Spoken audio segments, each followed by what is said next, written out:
একটা গল্প বলছি। গল্পটা একটু মনোযোগ দিয়ে শুনেন। আশা করি ভালো লাগবে। এক ভদ্রলোকের গাড়ি পার্কিং থেকে গাড়িটা চুরি হয়ে গেল। অনেক খোঁজাখুঁজির পরেও পাওয়া গেল না।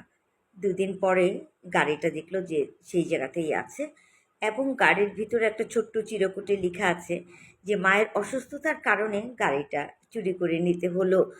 কিন্তু আপনার তেল ঠিক আছে, আপনার গাড়ির যা ছিল যাবতীয় সবকিছুই ঠিক আছে। আমি খুবই দুঃখিত। এই আপনাদের এই গাড়িটা নেয়ার জন্য আমি ক্ষতিপূরণ বাবদ আপনাদের ১০টি সিনেমার টিকিট দিলাম এবং সিনেমা দেখার পর আপনারা ফুড কোর্ট আছে, ফুড কোর্টে গিয়ে খাবার খেয়ে নেবেন। আপনাদের বাসার কাজের মানুষসহ আমি জানি আপনারা ১০ জন। তাই ১০টা টিকিট দিয়ে গেলাম। আর আবারও ক্ষমা চেয়ে নিচ্ছি কেন আমি এই কাজটা করলাম। সরি। একথা বলা তখন তারা খুব আনন্দিত যে ৪০ লাখ টাকা দামের গাড়ি, ভদ্রলোক কতটা ভালো যে গাড়িটা ফেরত দিয়ে গেল।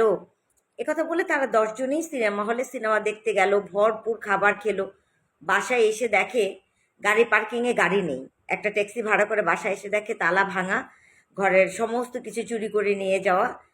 তখন একটা চিরকুট ঘরের মধ্যে লিখে যাওয়া যে আপনি কেন গাড়ির তালা বদলাননি, যেহেতু গাড়িটা একবার আমি নিয়ে গিয়েছি, আপনার তালাটা বদল করা দরকার ছিল। আর বাসা ফাঁকা রেখে সবাই সিনেমা দেখতে চলে গেলেন। এরকম ফাঁকা বাসা রেখে কি কেউ কখনো বের হয়? এটা ছিল একটা শিক্ষণীয় বিষয়। আপনারা যাকে ভালোবাসেন বা যাকে বিশ্বাস করেন, মন প্রাণ উজাড় করে তাকে বিশ্বাস করেন, এতটা বিশ্বাস করাও খুব ঠিক?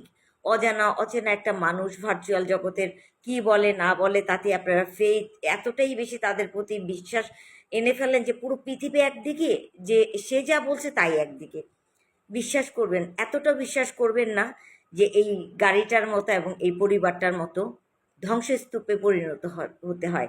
বিশ্বাস যার যার একটা মানে ভিতরের গত একটা ব্যাপার। তাই এমন বিশ্বাস কখনোই কাউকে অন্ধবিশ্বাস করবেন না। বিশ্বাসেরও একটা লিমিট থাকে। লিমিটের বাইরে গিয়ে কখনো বিশ্বাস করবেন না, করা উচিতও না। ভালো থাকবেন সবাই।